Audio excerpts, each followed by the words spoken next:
मेहमान हमारे साथ इस मंच को साझा करेंगे वो है एडवोकेट विजय पाल, प्रदेश प्रवक्ता बीजेपी, साथ ही नवीन गोयल बीजेपी की ओर से, और साथ ही श्रवण गर्ग हरियाणा गौ सेवा आयोग से। आप सभी को मंच में आमंत्रित करना चाहूंगी।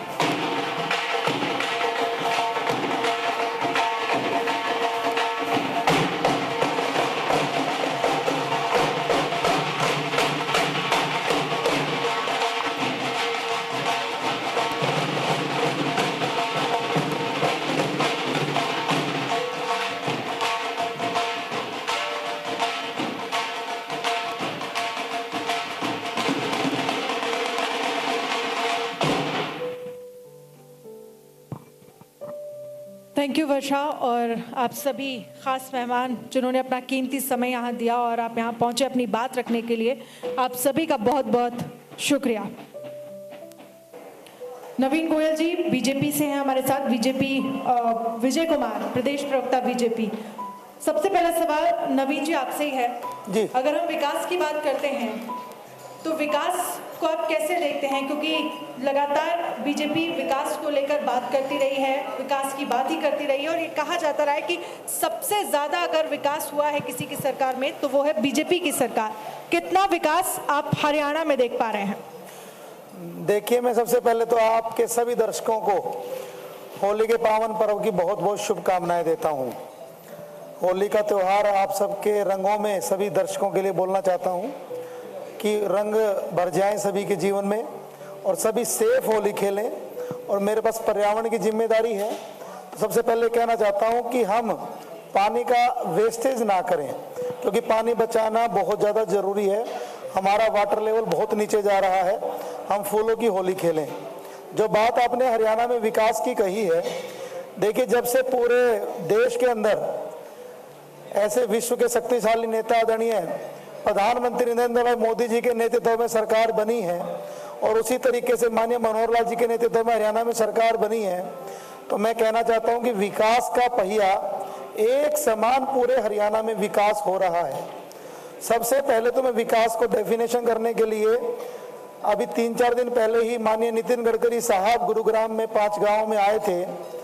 तो मैं गुरुग्राम की बात करूं तो सबसे पहले KMP को हमारी सरकार ने चालू करवाया और अब द्वारका एक्सप्रेस वे का काम बहुत तेजी से हो रहा है। गोल्फ कोर्स एक्सटेंशन तक का आदमी ग्रेटर SPR होते हुए मात्र एयरपोर्ट में सिर्फ 15 मिनट में पहुंच जाएगा। किसी ने नहीं सोचा था कि हम दिल्ली से बम्बई वाया गुरुग्राम होकर के, वाया बोंडसी होकर के, सोना के साइड से जो रोड बन रहा है, हम 12-13 घंटे में मुंबई पहुंच जाएंगे।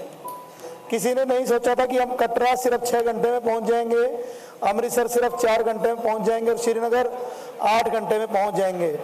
और उसी तरीके से NH48 से लेकर के NH1 तक, शेरसूरी मार्ग तक, जो कोटपुतली से इस्माइलाबाद तक रोड बन रहा है, अभूतपूर्व तरीके से कनेक्टिविटी का काम हुआ है। करीबन 11-12 नेशनल हाईवे हरियाणा को मिले हैं। उसी तरीके में, उसी तर्ज में मैं बात करना चाहूँगा मेडिकल लाइन के ऊपर। देखिए, अभी शीतला माता के नाम पर खेड़की माजरा में 1000 बेड का हॉस्पिटल हमारी सरकार की तरफ से बनने जा रहा है।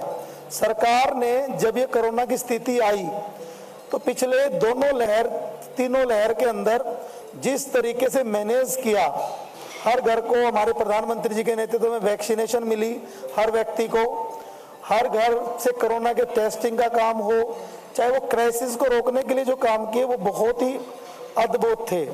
आज माननीय मुख्यमंत्री जी, मैं वहीं से आ रहा हूं, आज दमदमा में टूरिज्म को डेवलप करने के लिए थोड़े दिन पहले ही सुल्तानपुर का काम शुरू हुआ और जो एक बहुत ही प्राकृतिक झील, हमने माननीय मुख्यमंत्री जी से वर्चुअल बैठक के माध्यम से गुजारिश की थी कि माननीय मुख्यमंत्री जी अगर आप दमदमा को चमका देंगे तो मैं कहना चाहता हूं कि वहां पर जो टूरिस्ट जो जयपुर उदयपुर जाता है उसको हम दमदमा में रोक पाएंगे।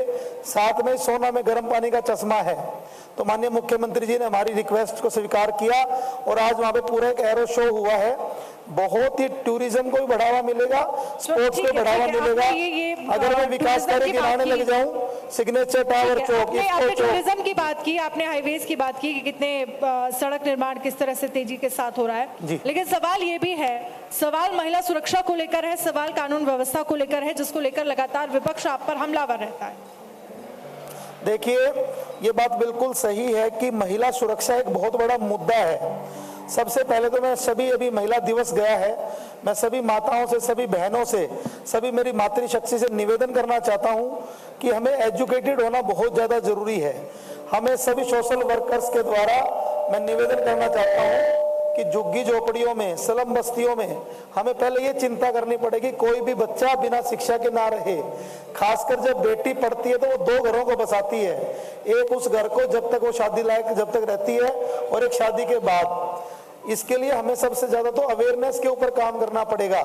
हमारी बेटियां, अगर कोई भी आदमी तंग कर रहा है, कोई भी असामाजिक तत्व उसको तंग कर रहा है, तो उसको बिल्कुल भी घबराने की जरूरत नहीं है। पुलिस प्रशासन तक, सामाजिक कार्यकर्ताओं तक, ये सरकार के चुने हुए लोगों तक उस बात को बेटियां जरूर से जरूर पहुंचाएं। सरकार इसके प्रति बहुत ज्यादा संवेदनशील है। मैं इस बात का उदाहरण हमारे मुख्यमंत्री जी का धन्यवाद भी करना चाहता हूं कि सीपी मैडम श्रीमती कला चंद्रन जो IPS हैं, उनको महिला सशक्तिकरण के रूप में एक अच्छा उदाहरण मैं मानता हूं। उन्होंने गुरुग्राम जैसे बड़े शहर की, जिस शहर की पॉपुलेशन 35 लाख से ऊपर है, एक मणिपुर जैसे स्टेट की पॉपुलेशन तो सिर्फ 32 लाख है, और गुरुग्राम की पॉपुलेशन 35 लाख तो ऑफिशियल है, और अनमाइग्रेंट लोग तो बहुत ज्यादा है, तो 50 लाख के आसपास भी लोग मैं मानता हूं गुरुग्राम में रहते हैं। और महिला शक्ति को बजट पेश हुआ है सरकार का, जी, जो विपक्ष है अभी भी उसको कहीं ना कहीं कागजी बजट बता रही है, उसको लेके किस तरीके के आप देख रहे हैं? देखिए, विपक्ष का काम तो है कहना, कुछ भी कहते रहिए। देखिए, मैं मानता हूं ये जो बजट आया है, ये आत्मनिर्भर हरियाणा के निर्माण का बजट है। ये हरियाणा के एक ऊंचाइयों पर विकास को ले जाने का बजट है। देखिए, जिस तरीके से माननीय मनोहर लाल जी ने सबसे पहले तो सभी जिला परिषदों से, सभी पंचायत के चुने हुए नुमाइंदों से, सभी विभाग के अलग अलग अध्यक्षों से, हर एक व्यक्ति से सबसे पहले सुझाव लिए, और सुझाव लेने का मतलब है भागीदारी होना, सबकी राय करके बजट लाए, और बहुत बड़ा बजट शिक्षा के लिए। लेकिन और भी मेहमान हैं जिनको हमें इस चर्चा में शामिल करना है। विजय कुमार जी हैं हमारे साथ। विजय जी, अगर हम बात निकाय चुनाव की करें, क्योंकि अब आने वाले समय में हरियाणा में निकाय चुनाव होगा, आपकी पार्टी भी होगी, विपक्ष भी होगा, लेकिन अभी जो हाल ही में नतीजे आए हैं वो वाकई चौंकाने वाले हैं। इस बात को आप मानते होंगे, क्योंकि दिल्ली में भी अरविंद केजरीवाल हैं और पंजाब में भी अब अरविंद केजरीवाल की सरकार है। निकाय चुनाव में भी बढ़ चढ़ कर हिस्सा लेने वाली है आम आदमी पार्टी। कैसे देखते हैं आप? क्या आपकी पार्टी इसे चुनौती के रूप में देख रही है? देखिए, जहाँ तक स्थानीय निकाय चुनाव की बात है, भारतीय जनता पार्टी, हमारे आदरणीय प्रदेश अध्यक्ष ओम प्रकाश धनखड़ जी ने यह निर्णय लिया है कि हम जो अध्यक्ष का चुनाव है हम सिंबल पर लड़ेंगे। मैं मीडिया का 2 दिन से देख रहा हूं कि केजरीवाल पंजाब में आ गए, केजरीवाल की 400 सीटों पर जमानत जब्त हुई उत्तर प्रदेश में, केजरीवाल की उत्तराखंड में 37 सीट के ऊपर जमानत जब्त हुई, गोवा के अंदर उत्तर प्रदेश को लेकर वो किसी भी तरह का दावा नहीं कर रहे थे, लेकिन पंजाब को लेकर जरूर दावे कर रहे थे। निश्चित ये है कि मीठा मीठा सबको दिखता है, कड़वा कड़वा नहीं दिखता। असलियत में क्या है कि केजरीवाल जी पंजाब में क्यों जीते, उसके पीछे एक अलग अलग कारण है। निश्चित रूप से केजरीवाल जी गुजरात में भी गए थे, केजरीवाल जी पिछली बार गोवा में भी गए थे, केजरीवाल जी उत्तराखंड में भी गए थे, केजरीवाल जी उत्तर प्रदेश में भी गए थे। उनको वहां पर नोटा से भी ज्यादा कई जगह वोट कम मिली है उनके कैंडिडेट्स को। ये बात भी हमें ध्यान रखनी चाहिए। हरियाणा एक ऐसा प्रदेश है जहाँ की राजनीति बड़ी दबंगता से, बड़ी सूझबूझ से करने वाले लोग हैं। हरियाणा की राजनीति में निश्चित रूप से जब 5 मेयरों के चुनाव हुए, आपने देखा कि भारतीय जनता पार्टी को बहुत बड़ा समर्थन हरियाणा के लोगों ने दिया। वो हरियाणा के यशस्वी मुख्यमंत्री मनोहर लाल जी की जो कार्य प्रणाली है कि सबका साथ सबका विकास, और भारतीय जनता पार्टी के मुख्यमंत्री जी हर क्षेत्र का विकास समान रूप से करा रहे हैं। कहीं ये नहीं देखते कि यहाँ विपक्ष का एमएलए है, यहाँ पक्ष का एमएलए है। और निश्चित रूप से आज जो विकास के नाम पर हरियाणा के अंदर इतनी राशि मुख्यमंत्री जी ने दी है और निश्चित रूप से हरियाणा का भी विकास होगा और भारतीय जनता पार्टी पूरे नगर पालिका नगर परिषद के अंदर अपना परचम लहराएगी। क्यों बात करें जिस तरीके से चंडीगढ़ में आम आदमी पार्टी के निकाय चुनाव में काफी पार्षद आए, कहीं ना कहीं वो तैयारी कर रहे हैं हरियाणा में, क्योंकि दिल्ली और पंजाब के बीच में हरियाणा है और निकाय चुनाव नजदीक है, हो सकता है कि वहां भी वो बाजी मार सके। देखिए, लोकतंत्र के अंदर सबको चुनाव लड़ने का हक है और चुनाव लड़ने के बाद इसी मंच पर हम दोबारा फिर आएंगे तो उस समय आपको पता लगेगा कि आम पार्टी का इतना बड़ा विषय नहीं है। ना हरियाणा के जनता ने आम आदमी पार्टी को अभी स्वीकार किया है और ठीक है, चुनाव वो लड़ेंगे, सबके सामने आ जाएगा। मैं एक निश्चित रूप से आपको कहता हूं कि आदरणीय मनोहर लाल जी ने हर नगर के अंदर बहुत बड़ा विकास कराया है और इतना पैसा दिया है कि आप अगर पिछला बजट भी देखेंगे, हर नगर पालिका क्षेत्र के अंदर विकास की झड़ी लगाई है, उसका फायदा हमें आने वाले चुनाव में मिलेगा। नहीं, विकास की बात करूं, खासतौर गुरुग्राम में कॉन्क्लेव है तो गुरुग्राम में अभी भी घंटों जाम लगता है। मैं बात करूं सोना रोड की बात करूं या फिर अन्य गाँव की मैं बात करूं जो कनेक्ट करते हैं गाँव के रास्ते, वाटिका चौक की मैं बात करूं, घंटों अभी भी जाम से गुजर के जाना पड़ता है लोगों को। मैं आपकी बात स्वीकार करता हूं कि जाम की स्थिति है और इसके लिए भी एक उचित रूप से समाधान किए जा रहे हैं। जो इतने बड़े रोड्स जो साइड्स के KMP बन रहे हैं, इससे ट्रैफिक का दबाव जो लोकल रोड है उनके ऊपर कम होगा और आने वाले समय में इसको कंट्रोल किया जाएगा। पानी की निकासी की क्या है स्थिति, क्योंकि लगातार एक हल्की बारिश में ही गुरुग्राम में जो पानी है पानी की समस्या, इस पर हम चर्चा करेंगे, लेकिन चर्चा में हमें श्रवण गर्ग जी को भी शामिल करना चाहिए, गौ सेवा हरियाणा से हैं। सर, हरियाणा के विकास को लेकर आपने देखा किस तरह से बीजेपी तमाम दावे कर रही है, लेकिन विपक्ष लगातार इसको लेकर निशाना साधता रहा है। आप क्या कहेंगे और कैसे देखते हैं इसे? सबसे पहले तो मैं इंडिया न्यूज का धन्यवाद करना चाहूँगा कि मुझे समय दिया। जहाँ तक विकास की बात है, भारतीय जनता पार्टी की सरकार में सबका साथ, सबका विकास और सबका विश्वास जीतकर ही पार्टी कार्य करती है। उसके परिणाम देखने में आ रहे हैं। हरियाणा के अंदर अनेकों बेरोजगारों को बिना पर्ची खर्ची के नौकरी मिली। इसी के साथ साथ हरियाणा के अंदर अनेकों हाईवे बन रहे हैं। हरियाणा के अंदर टूरिज्म पे काम किया जा रहा है। और यमुनानगर की बात करूं मैं तो मैं प्लाईवुड का जो उद्योग है, 50% पूरे देश का प्लाईवुड जो बनती है, प्लाई बनती है, वो हरियाणा से ही बन के जाती है। इस प्रकार से पानीपत से कपड़े का उद्योग है। पानीपत के अंदर कपड़ा उद्योग बहुत विकास कर रहा है और लोगों के चेहरे पे रौनक है और लोगों को गांव में भी आज रोजगार मिल रहा है। पहले गांव में रोजगार नहीं, केवल शहरों पे ही ध्यान देती थी कांग्रेस की सरकार। और राजीव गांधी जी ने तो खुद ही स्वीकार किया था कि 100 रुपये भेजते हैं तो 15 रुपये पहुँचते हैं, या 100 पैसे भेजते हैं तो 15 पैसे पहुँचते हैं। परंतु आज मोदी जी की और मनोहर जी की सरकार में 100 रुपये भेजते हैं तो 100 ही रुपये लगते हैं और हरियाणा का विकास हो रहा है। हरियाणा का विकास हो रहा है। लेकिन नवीन जी, क्योंकि हमारे सहयोगी संजय इससे पहले जिक्र कर रहे थे कि गुड़गांव में जरा सी बारिश होती है और स्थितियां क्या हो जाती हैं, ये हम सब जानते हैं और पूरे तमाम जगह कहीं ना कहीं जाम को लेकर चर्चा होने लगती है, क्योंकि हमने देखा पिछले समय में कई दिन लोग फंसे रहे। ऐसी समस्याओं का सामना गुरुग्राम करता रहा है। सबसे पहले तो मंत्री जी आए हैं, उनका स्वागत करता हूं। हमारे बिजली मंत्री जी आए हैं आपके कॉन्क्लेव में, स्वागत है मंत्री। बहुत बहुत स्वागत है आपका। देखिए, यहाँ पर आने के लिए गुरुग्राम की स्थिति एक बार समझने की ज्यादा जरूरत है। गुरुग्राम की जनसंख्या पिछले 20 सालों में बहुत ज्यादा तेजी के साथ बढ़ी। मैं थोड़ी देर पहले ही कह रहा था कि मणिपुर जैसे स्टेट से भी ज्यादा जनसंख्या गुरुग्राम की है। आज हरियाणा के अंदर 6300 गाँव हैं। आज हर एक गाँव से 1, 2, 5 परिवार गुरुग्राम के अंदर रहते हैं। देखिए, पहले कोई भी शहर बसाया जाता था तो पहले वो या तो जोड़ होते थे उस गांव के अंदर, या झील के पास बसाया जाता था, या समंदर के पास, या उसमें नेचुरल नदियां होती थी। ये हमारे गुरुग्राम का दुर्भाग्य है कि हमारे गुरुग्राम के अंदर ना तो नदियां हैं ना समंदर है। समंदर और नदियों का एक बेनिफिट ये होता था, अगर फालतू पानी है तो नदी में चला जाता, समुद्र में चला जाता था, ना तो वाटर लेवल नीचे जाता था और ना ही जल भराव की स्थिति आती थी। क्योंकि देखिए, गुरुग्राम का विकास बहुत ज़्यादा तेजी से हुआ है। अनमैनेज तरीके से पीछे की सरकारों ने गुरुग्राम के लिए काम किया, सिर्फ और सिर्फ ध्यान दिया तो बिल्डरों के लिए, कि बिल्डरों के लिए बेनिफिट कैसे पहुंचाए जाएं। बिल्डरों ने एक तरफ तो कंक्रीट के जंगल बना दिए, दूसरी तरफ जितने भी नेचुरल रिसोर्सेज थे वो सारे नेचुरल रिसोर्सेज खत्म कर दिए। अब सबसे पहले तो मैं तो अवेयरनेस की बात ज़्यादा करता हूँ।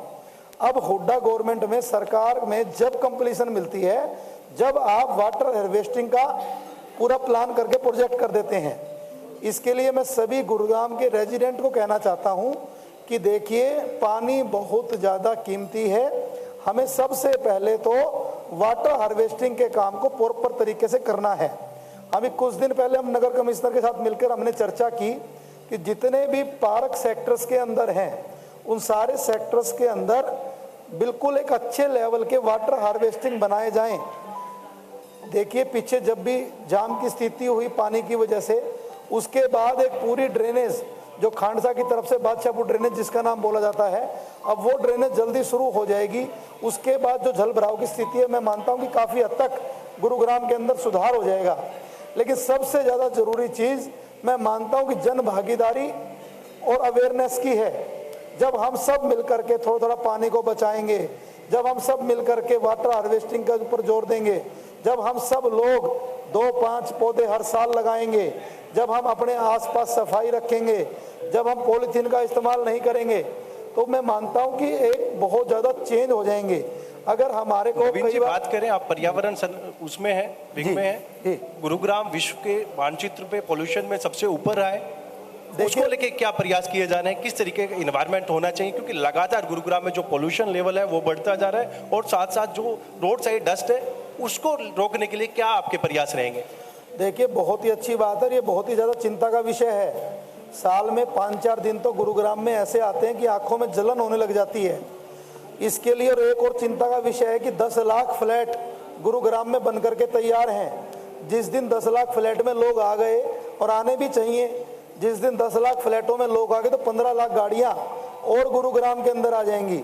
सबसे पहले तो हमें आदतों में सुधार करना पड़ेगा। जब जरूरत हो जब ही हम गाड़ी निकालें, साथ के साथ हम शेयरिंग को करना शुरू करें। अगर हम पब्लिक ट्रांसपोर्ट का इस्तेमाल करेंगे तो मैं मानता हूं कि कहीं ना कहीं हम प्रदूषण पर और ज़्यादा सुधार कर पाएंगे।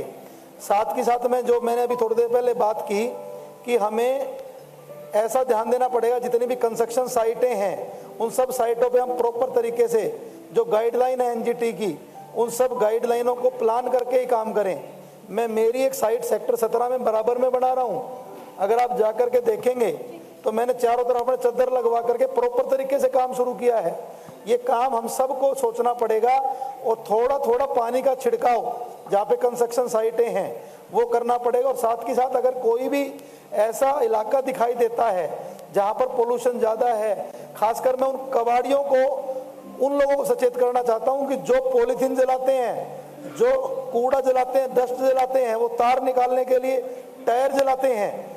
मैं सभी गुरुग्राम के आरडब्ल्यू प्रधानों को, सभी सामाजिक लोगों को कहना चाहता हूँ, ऐसे लोगों के खिलाफ हम सख्त से सख्त कार्रवाई करवाएंगे। ऐसा कोई भी आदमी आपको दिखाई दे, बिल्कुल, अगर गुरुग्राम में रहने वाले लोग ही अगर इस तरफ कदम उठाएंगे तो अब हम ज्यादा बेहतरी की तरफ बढ़ेंगे। सरकार के अंदर एक पब्लिक पार्टनरशिप का काम जारी है। अगर पब्लिक की सरकार बनेगी तो मैं मानता हूँ कि ज्यादा बेहतर है। बिल्कुल बिल्कुल। विजय जी, एक सवाल मेरा आपसे है। सवाल ये है, क्योंकि अभी हम कुछ देर पहले ही बात कर रहे थे आम आदमी पार्टी को लेकर, और अभी 2 दिन पहले ये खबर आई थी जिसमें ये कहा जा रहा था कि कांग्रेस और बीजेपी, हालांकि ये सवाल कांग्रेस तो मैं अलग करूंगी, लेकिन सवाल आपसे है कि बीजेपी के ही कुछ बड़े ऐसे चेहरे हैं जो अपने आप को उपेक्षित महसूस कर रहे हैं और वो आम आदमी पार्टी का दामन थाम सकते हैं। क्या इसको आप चुनौती मानते हैं, और अगर चुनौती मानते हैं तो क्या कहेंगे इसका? देखिए, मैंने पहले ही बताया था कि आम आदमी पार्टी ने पंजाब में ही चुनाव नहीं लड़ा, उन्होंने गोवा में भी चुनाव लड़ा था, उन्होंने उत्तर प्रदेश में भी चुनाव लड़ा था, उन्होंने उत्तराखंड में भी चुनाव लड़ा था। उनकी वहाँ भी स्थिति क्या रही? उत्तर प्रदेश भी हरियाणा से लगता हुआ प्रांत है और जो पूरे भारतवर्ष की दिशा तय करता है। ये एक आपका जो हवा खड़ा किया जाए, मुझे लगता है कि हरियाणा में उनकी जादू चलने वाला है। हरियाणा एक प्रॉस्परस एरिया है और हरियाणा का किसान खुश है। हरियाणा का हर वर्ग को आदरणीय मनोहर लाल जी ने, चाहे बिजली का मामला हो, चाहे सड़क का मामला हो, चाहे और पूरे हरियाणा के अंदर चाहे विपक्ष का मैंने पहले बताया समान विकास हरियाणा के मुख्यमंत्री ने कराया और बिजली हमने 24 घंटे दी। हरियाणा का आदमी फ्री होता नहीं चाहता, हरियाणा का आदमी विकास चाहता है। बिल्कुल बिल्कुल। चलिए नवीन जी बहुत बहुत शुक्रिया, विजय कुमार जी आपका भी बहुत बहुत शुक्रिया, श्रवण गर्ग जी आपका भी बहुत बहुत शुक्रिया हमारे खास सेशन में जुड़ने के लिए और तमाम विकास को लेकर किस तरह से हरियाणा आगे बढ़ रहा है ऐसे तमाम मुद्दों पर चर्चा करने के लिए आप सभी का बहुत बहुत शुक्रिया। और एक छोटे से ब्रेक के लिए हम रुकेंगे और ब्रेक के बाद आप कहीं मत जाएगा, तमाम बड़ी सेशंस हमारे education partner Gurukul Takshashila, Karnal road, Kaithal. शिक्षा, स्वास्थ्य और संस्कार। Real estate partner 51 international, where real estate gets real. और Filby, you think we deliver. Social partner Canwin, उम्मीद स्वस्थ भारत की। Industry partner LKLS, India's leading brand of UPVC aluminium doors, windows and facade. और Max Bros, we respect you. स्वच्छता partner Pragati AL natural resources private limited और eco green. Venue partner bliss Premier banquet.